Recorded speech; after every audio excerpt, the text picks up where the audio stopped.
नमस्कार दोस्तों, स्वागत है आपका अपने YouTube चैनल में। हनुमान जी के वह 5 शक्तिशाली भाई जो अगर रावण के विरुद्ध लंका युद्ध में उनके साथ लड़ते तो शायद रामायण का वह भयंकर युद्ध कुछ ही दिनों में खत्म हो जाता।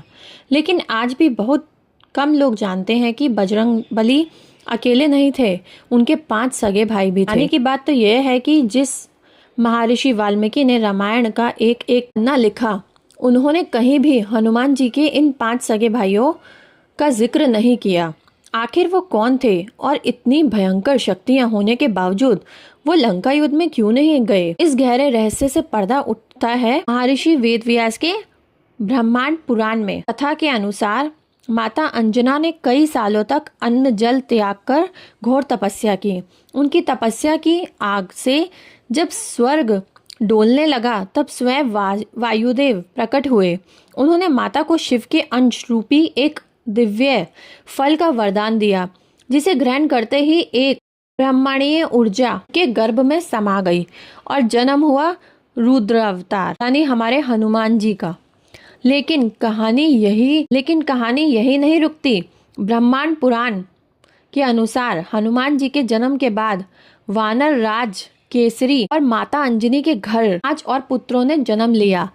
यह कोई साधारण वानर नहीं बल्कि दिव्य शक्तियों के स्वामी थे। पहले भाई मतिमान, जिनकी बुद्धि और रणनीति का कोई सानी नहीं था। दूसरे श्रुतिमान, जिन्हें ब्रह्मांड का हर ज्ञान कंठस्थ था। तीसरे केतु और चौथे गतिमान, जिनकी रफ्तार इतनी तेज थी कि वह पलक झपकते ही मीलों की दूरी तय कर ले। और 5वें सबसे छोटे भाई घृतिमान, जिनके एक प्रहार से बड़े बड़े पर्वत चूर चूर हो जाएं। सबसे बड़ा सवाल, अगर यह इतने ही ताकतवर थे तो इन्होंने राम जी की मदद क्यों नहीं की? दरअसल इनका असली कारण था कर्तव्य और चुना हुआ मार्ग। हनुमान जी ने बचपन में ही सूर्यदेव से शिक्षा ली और अपने जीवन का एकमात्र उद्देश्य श्री राम की सेवा को बना लिया। उन्होंने राजपाट त्याग कर आजीवन ब्रह्मचार्य का व्रत ले लिया।